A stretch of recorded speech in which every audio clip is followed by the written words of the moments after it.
He is attending Sunday's memorial service in Arizona. Great to have you with us this morning, Jackson. Thank you so much. First of all, why is it important for you to be there on Sunday to honor Charlie Kirk? Marnie, it's good to be with you. I think it's important to be there because this is a pivotal moment in history.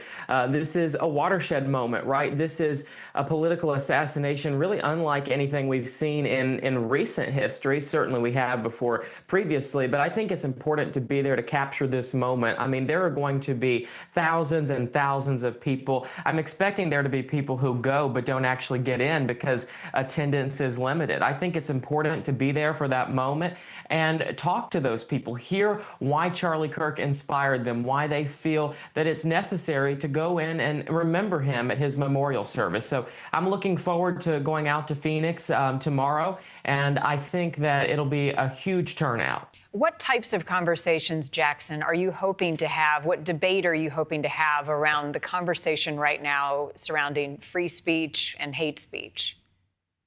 Well, look, I think that free speech is important, but at the same time, you can't celebrate murder. We've seen college professors, employees at some of the highest levels of American business be suspended and removed for what they've said about Charlie Kirk's assassination.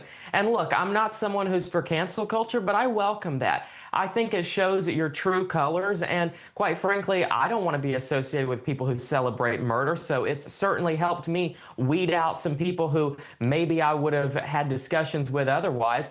But I think that what we're seeing happen with Jimmy Kimmel, for example, is well deserved. I also think that here in South Carolina, I'm in Greenville, not too far from Clemson, and it took them forever to take action on their employees who were celebrating Kirk's murder. But ultimately they did. I think that's a welcome thing, and people here in the community feel that. So we have to have free speech, but we also can't be celebrating murder and stomping on memorials as we saw happen out there in Phoenix outside of Turning Point's headquarters. So it's this double-edged thing where, yes, we have to preserve the right for everybody to have their opinion, but at the same time, you have to be a bit of a human being and step up and put your moral compass on, okay, and not celebrate someone's assassination and brutal murder in front of thousands of people. I think you're right, Jackson. This is a moment where so many are and should be reflecting on the words that they choose and the impact that they can have, and they are free to say them. But what kind of debate do you expect, particularly among young people, around politics and the state of politics right now?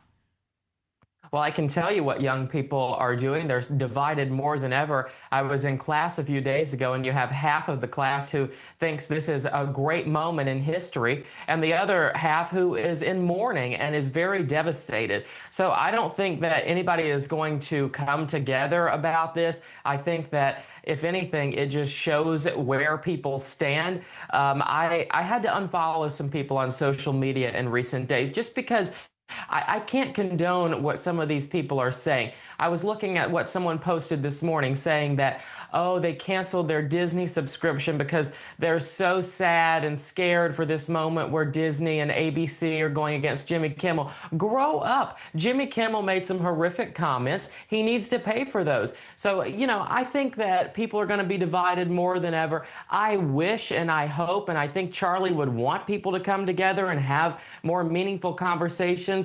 I look forward to that maybe happening in the future, but I think right now the temperature is so ramped up, it's going to be a minute before we see that. All right. Jackson, safe travels to you. Thank you for joining us.